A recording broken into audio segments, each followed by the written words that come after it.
Boa noite, pessoal. Meu nome é Ana Beatriz Assan.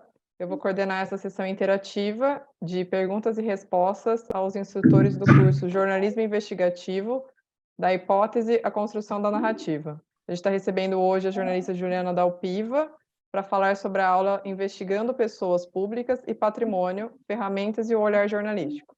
Juliana, antes da gente abrir para as perguntas, eu queria pedir para você que falasse um pouquinho para a gente como e por que você escolheu essa profissão e qual que foi sua trajetória até aqui. Por que eu escolhi ser jornalista? Eu me pergunto isso.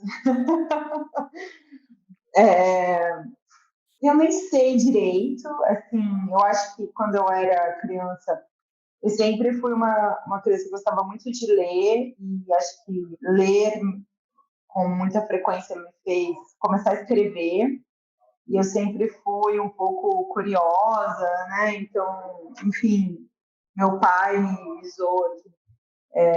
Não adiantava dizer que não, né? Era por que não? Tinha que ficar respondendo isso. E aí, aos poucos, eu fui meio que pensando que eu queria trabalhar com comunicação, e aí eu fui entendendo o que era ser jornalista, muito vagamente. E aí, acabei fazendo vestibular para jornalismo, e ainda bem que eu gostei, porque quando eu entrei na faculdade, eu entendi que, nossa, eu não sabia tanta coisa. Mas, de fato, eu era, acho que, bastante vocacionado para mim, assim. Eu me sinto como uma grande contadora de histórias, assim. Eu sempre gostei de contar histórias, mais do que fazer, enfim. Eu acho que quando você faz uma investigação, meio que você está acompanhando e tentando entender uma história, sabe? Depois tem a ver com o formato, né? Como é que você apresenta, que aí vem a contação de história mesmo. Inclusive, eu fiz contação de história infantil quando eu estava no ensino médio. E aí, enfim, eu acabei me envolvendo sempre com questões sociais, direitos humanos, direitos das mulheres, e fui, sabe, cobrindo os casos da ditadura, foi uma coisa que me marcou bastante, e é um pouco isso que me leva a cobrir Jair Bolsonaro, e que me faz aprender tudo que eu ensinei para vocês naquela aula. Assim, eu passei meio que num cursinho intensivo nos últimos 4, quase 5 anos agora, aprendendo investigação criminal de corrupção, assim, de maneira mais sistemática, né? E como é que a gente, jornalista, faz com as nossas próprias ferramentas. Então, eu não era especializada nisso antes, eu acabei me especializando justamente para apurar o Bolsonaro, mas ao mesmo tempo em que eu fiz isso, eu entendi que, na verdade, o que eu estava tentando fazer o tempo todo era entender Jair Bolsonaro. Por isso que a primeira parte da minha aula tem a ver com mostrar para vocês como é que funciona a minha cabeça, como é que eu penso quando eu começo. Eu sei que muitos desses cursos têm a ver com mostrar ferramentas, mas eu acho que uma coisa essencial é a gente fazer um esforço mental de entender que tudo surge da pauta também. E aí é como você olha o mundo, sabe? Isso para mim foi bastante importante em quase todas as grandes matérias que eu fiz. Que é parar, sentar, entender por onde eu vou navegar aqui, entendeu? E aí depois ir atrás das ferramentas. Porque se você vai direto atrás das ferramentas, você não...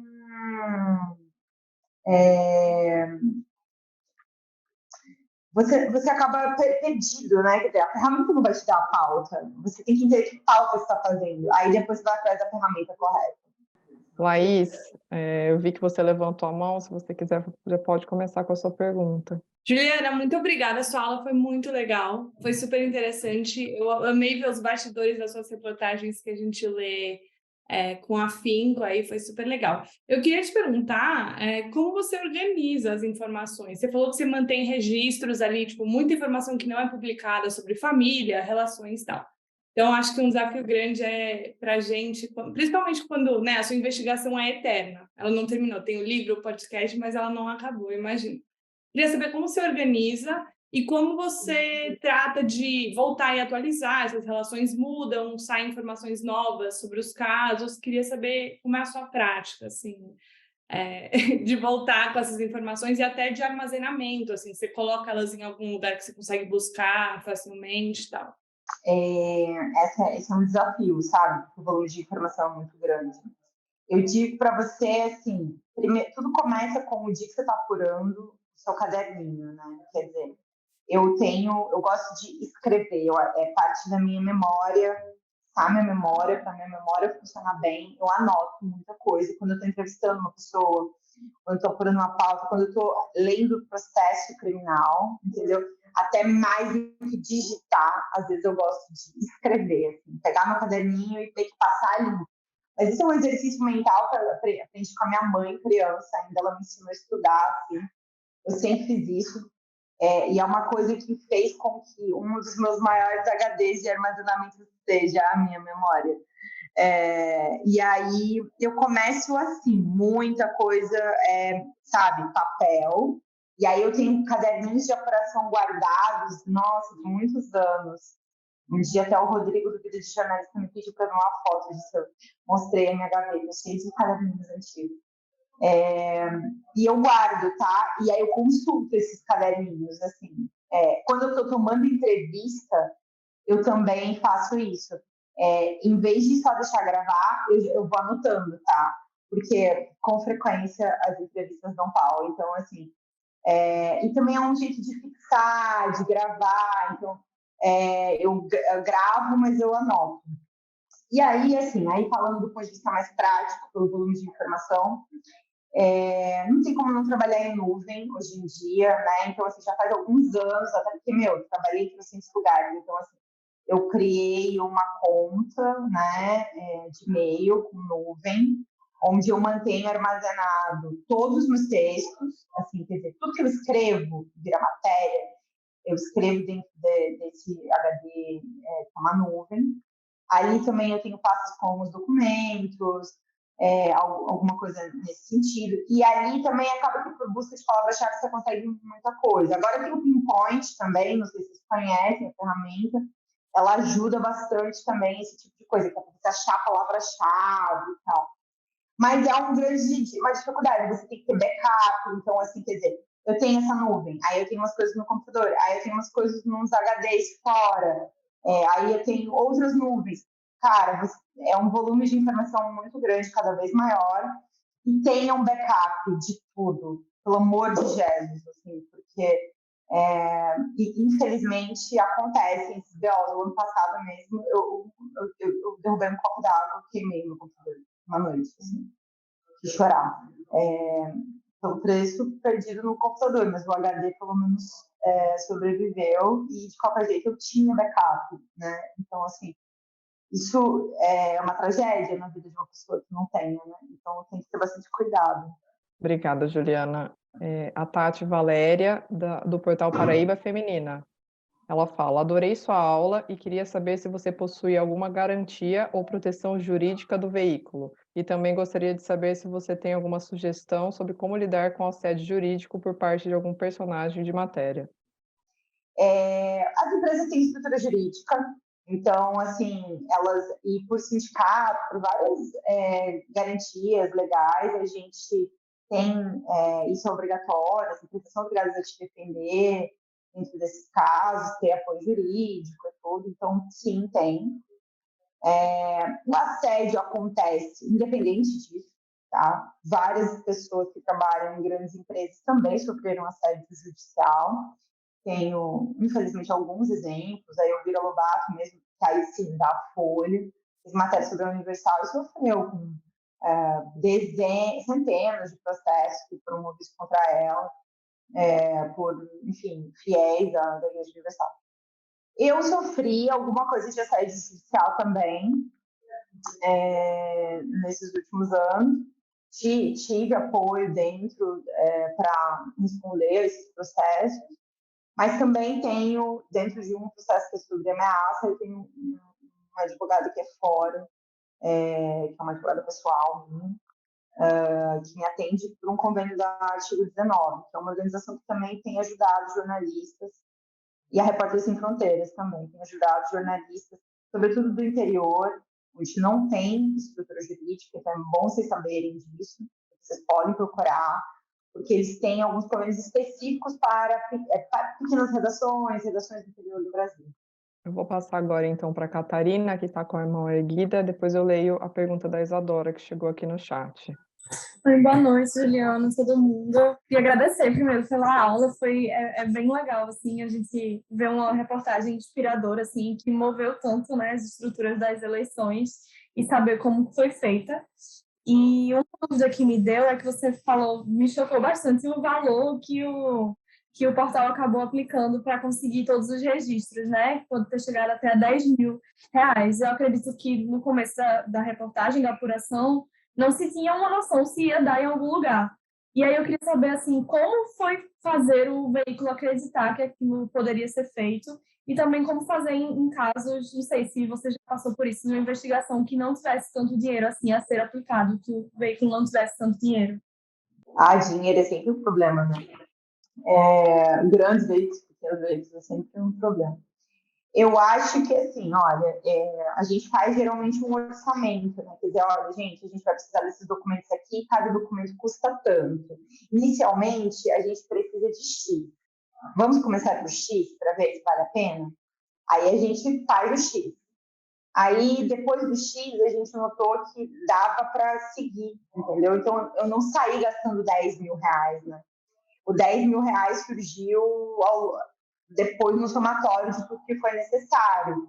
Mas eu daria esse primeiro conselho, que é fazer o pedido inicial de aposta. Quer dizer, vamos fazer uma aposta. A aposta, a gente vai fazer um pedido disso, daquilo, que faz a gente ter uma noção de que se aquilo que a gente está procurando tem base ou não, né? Para a gente poder também desistir se a gente quiser. Aí, depois a gente foi avançando nas etapas e o dinheiro foi sendo aprovado ao longo do tempo. Só dá para ter uma noção, assim, no final mesmo, porque cada documento de cartório tem um preço e cada lugar é um valor, então varia de estado, varia de cartório, impossível saber de antemão, sabe? Tudo. Então, assim, é um trabalho que dificilmente poderia ser feito numa redação pequena.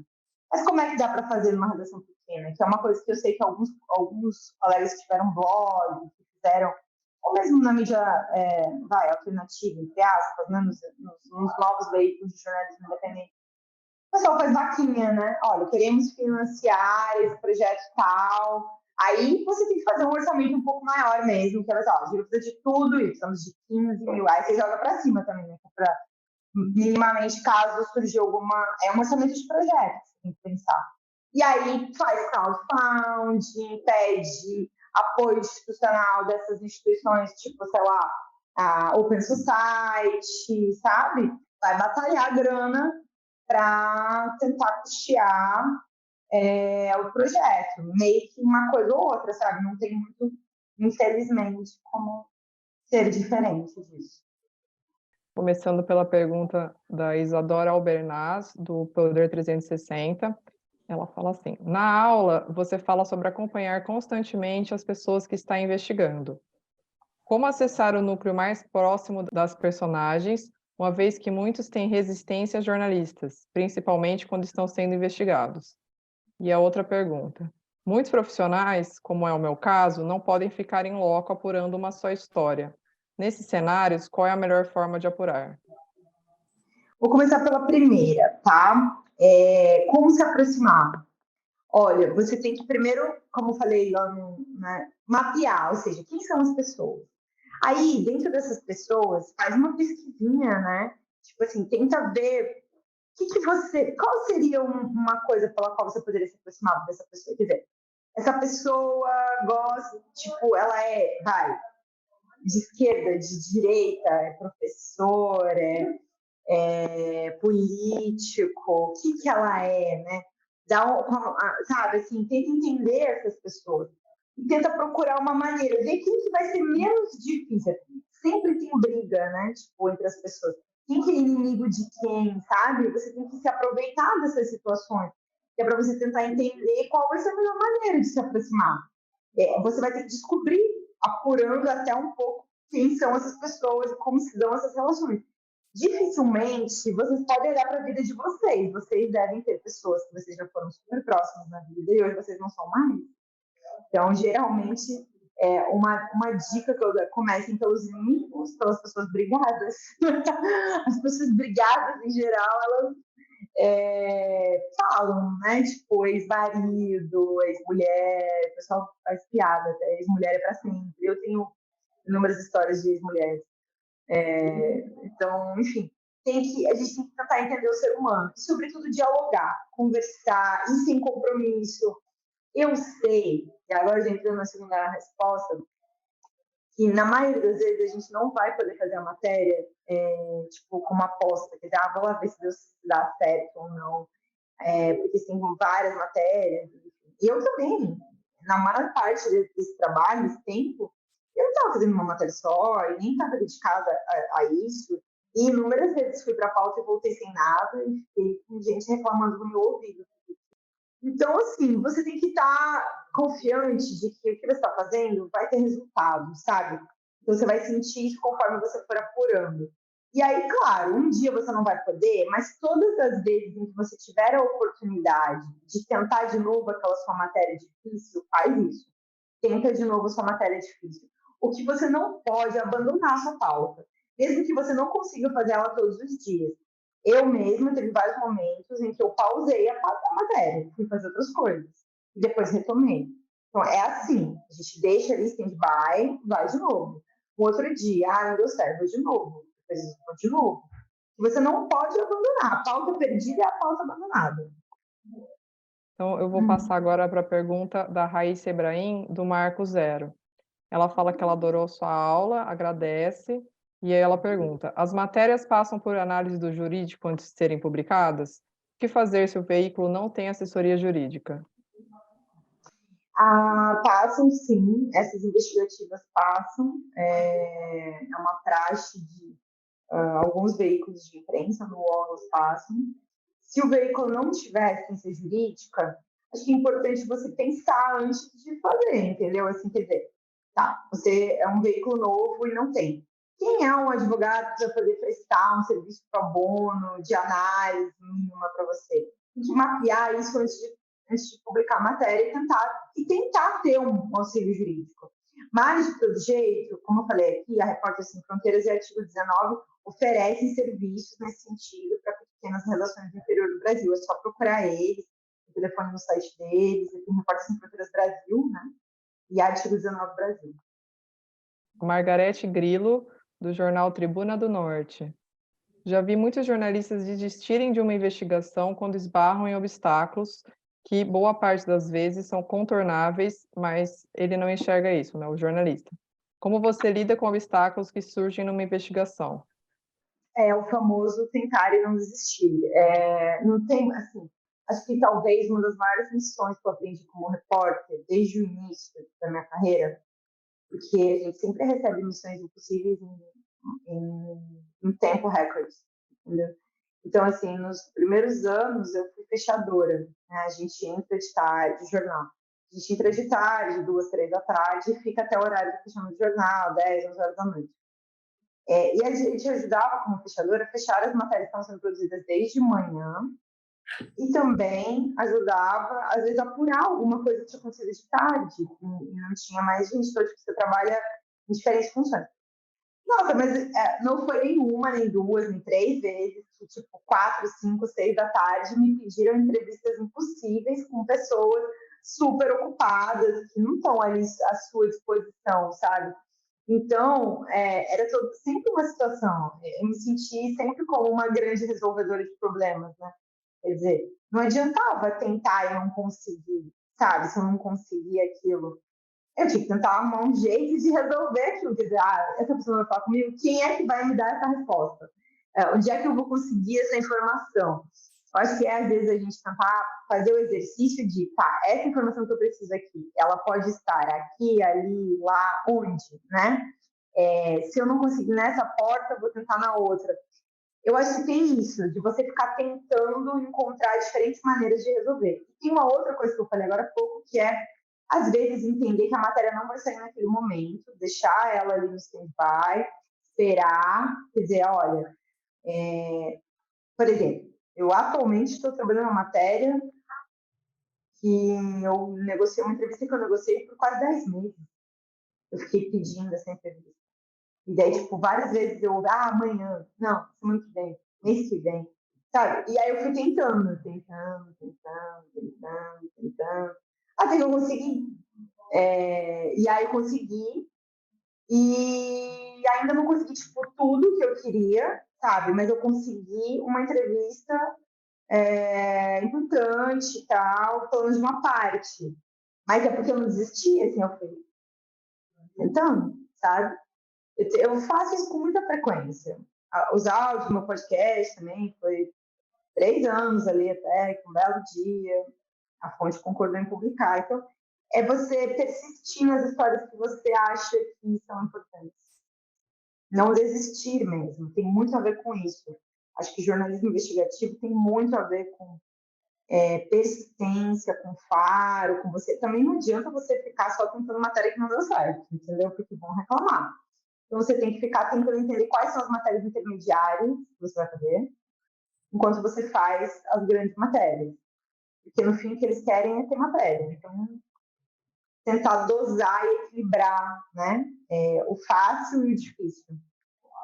Obrigada, Juliana. Eu vou ler agora uma pergunta que chegou para mim pelo WhatsApp, é do Eduardo Vieira Miranda, do Correio do Estado, Campo Grande, Mato Grosso do Sul. Olá, Juliana, admiro muito seu trabalho. Ainda não tive a oportunidade de ler seu livro, mas li as reportagens sobre o caso dos imóveis e fiquei muito satisfeito com a aula. Sempre gostei da investigação do patrimônio e de tentar fazer uma ficha do alvo, mesmo que a matéria não tenha perfil investigativo, pois contribui muito para o contexto. Sempre que posso, busco ter acesso a bancos de dados, sejam os públicos, seja por meio de contato com fontes. Você também recorre à lei de acesso à informação? Com que frequência? Quais dificuldades encontra? Tem um modelo padrão de requerimentos? Sofreu alguma represália durante solicitações? Usa a lei de acesso à informação desde o dia que ela foi criada e implementada. É uma das maiores conquistas que a gente tem nos últimos 10 anos. A lei de acesso à informação vai melhorar e vai crescer na medida em que todos nós usarmos mais e mais a lei de acesso à informação, pedindo documentação, fazendo a lei de acesso à informação ser cumprida, valer. Né? Agora a gente está vivendo um momento de um novo valor, de novo, para a lei de acesso, que ela perdeu muito o governo Temer e, sobretudo, o governo Bolsonaro foi ao chão, coitado. Estão resgatando a lei de acesso, o valor da transparência pública. Enfim, é preciso usar bastante em todas as instâncias. No executivo, no judiciário, no legislativo. Usem a lei de acesso. Peçam informações que vocês estão só pesquisando uma pauta, assim, peçam, façam uso. Eu faço uso, sim. Mas tem coisas que a gente tem que entender que não são informações públicas. E aí não vai dar para vir por lei de acesso à informação. Mas tudo que a gente enxergar que é informação pública, a gente tem que pedir lei de acesso à informação.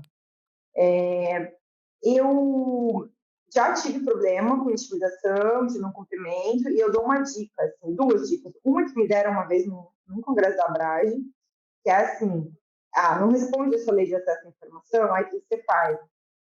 Se não cumpriu, não respondeu, ela faz um outro pedido de acesso à informação, pedindo quem era o servidor responsável pela demanda. Botava o número do processo. Pela lei, o servidor que não atende, ele pode ser responsabilizado. Então, geralmente, quando faz isso, o cara fica mais tenso e responde para você logo. Essa é uma dica que eu dou. A outra dica que eu dou, que já é mais treta, mas eu já fiz algumas vezes e funcionou, foi ameaçar com pedido de judicializar, né? Eu falei assim, olha, vocês não vão responder, a lei de acesso à informação prevê 20 dias. Se não forem 20, você tem que justificar por que você precisa de mais 10. Você não pode simplesmente não me responder. Então, você faz uma notificação extrajudicial, ameaçar a gente no bom sentido, tá? Dentro das normas legais. Ou seja, notificação extrajudicial é legal. Então, e é uma coisa que qualquer um pode fazer, não precisa de advogado, tem uns modelinhos na internet. Você faz, assim, olha, eu, fulano de tal, etc., endereço X, da redação, papapá, não tive o pedido tal, atendido, né, por meio da lei tal, não sei o quê. Então, assim, conforme está previsto em lei, é obrigatório apresentar em 20 dias, se não em 10, papapá. Então, por meio deste, fique informado, caso não seja atendido, cumprido, a gente vai entrar com um mandado de segurança no tribunal para pedir a entrega da documentação. Eu nunca entrei com um mandado de segurança, eu até quero um dia fazer isso, só para ver como é que é. Mas quase todas as vezes em que eu cheguei nesse nível de entreguei notificação extrajudicial, eu já entreguei, pessoalmente, inclusive, algumas vezes. Na Câmara de Vereadores do Rio de Janeiro, para os dados do Carlos Bolsonaro, entreguei. Apareceu. Depois a resposta veio. Mas, assim, tem que avaliar. O ideal é você não brigar, entendeu? E se você brigar, daí você já ganha fama, daí a pessoa já, né, mulher, difícil, essas coisas que eles adoram, bem machistas. Mas tentem não tretar. Se precisar tretar, faz notificação extrajudicial. Se tiver muito treta, daí você pede, tendo apoio do jurídico, vamos de mandado de segurança. Eu sei que a Folha algumas vezes judicializou e deu certo, conseguiu. Da Isabela Leixo, do UOL. Ela pergunta: como você sabe quando é o momento de desistir de uma fonte? Depois de quantas tentativas e insistências você avalia que aquela pessoa não vai mesmo falar com você? Qual é o plano B nesses casos?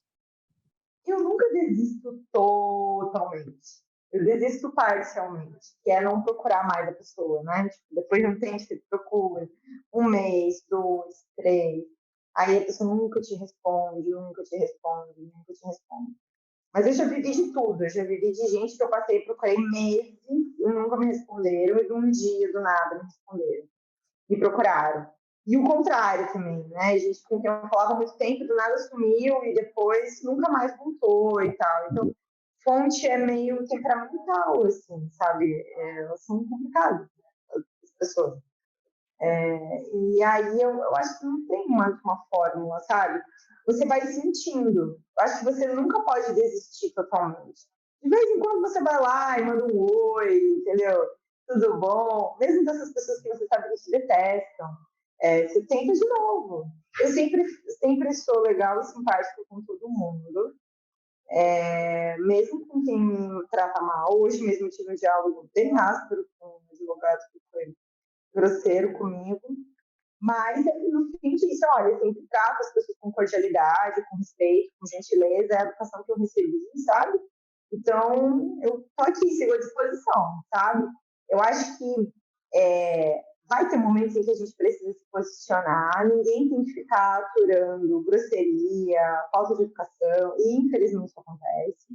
Quanto mais você sobe em termos de tensão dentro de uma matéria, as pessoas perdem a cabeça e são grosseiros e mal educados, mas é sempre importante manter esse equilíbrio, quer dizer, você não perder né, a noção de que você está no comando. Geralmente quem se estressa é quem perdeu, inclusive, porque está desesperado, entendeu?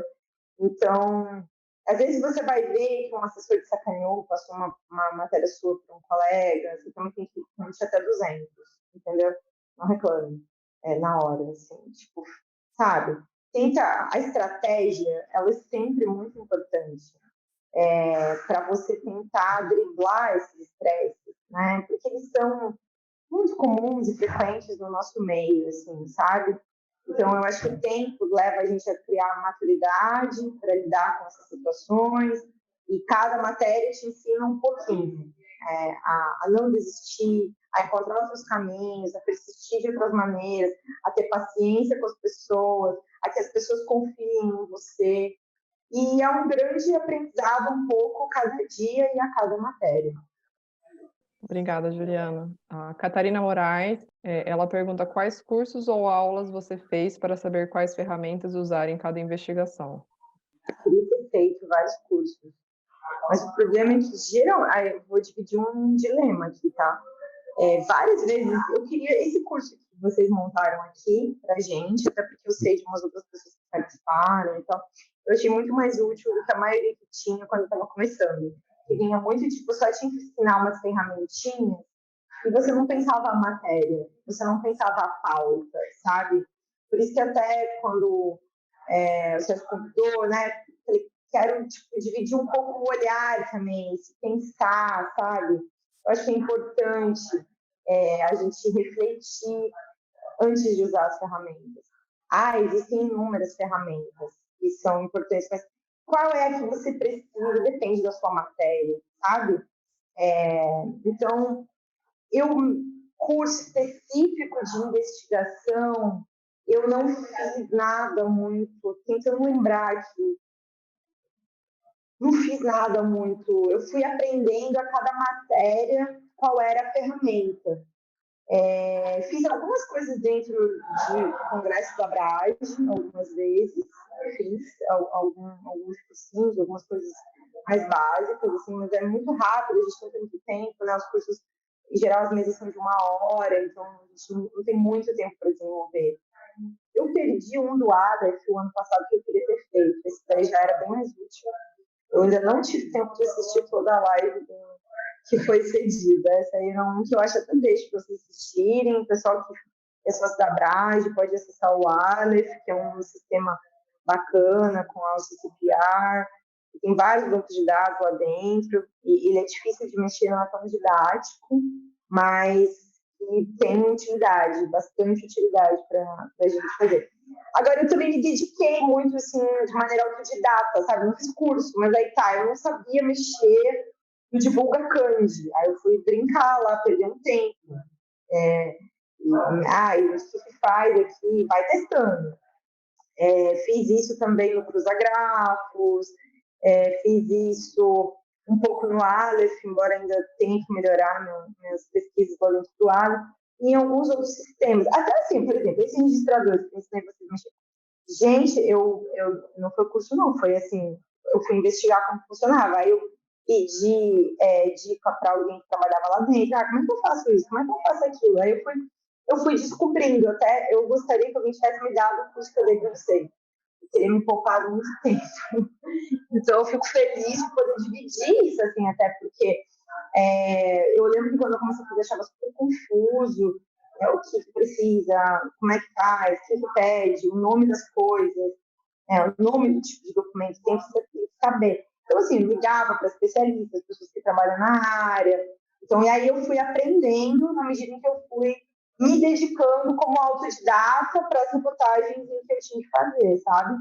E aí fui aprendendo um pouquinho de cada coisa.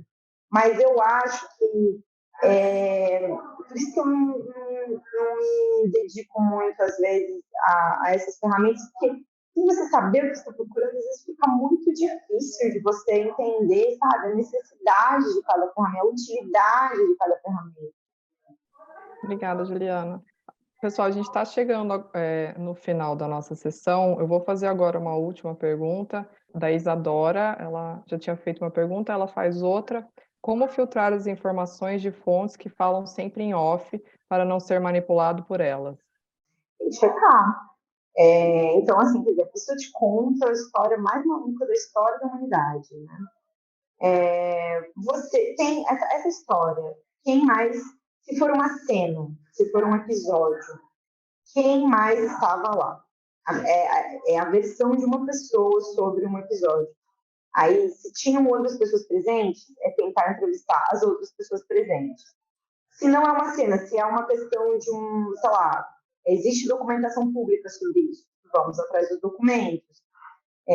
Então, assim, é tentar corroborar a história com outras coisas, é tentar saber por outras fontes, que não aquela, se a história é aquela mesma, sabe? Eu acho que quanto mais você tiver, mais fontes presenciais, fontes documentais, quanto mais você documentar o que você está falando, melhor. Juliana, queria te agradecer muito por você ter disponibilizado esse tempinho para poder responder as perguntas dos alunos do nosso curso. Então, obrigada pela presença a todos e nos vemos na semana que vem.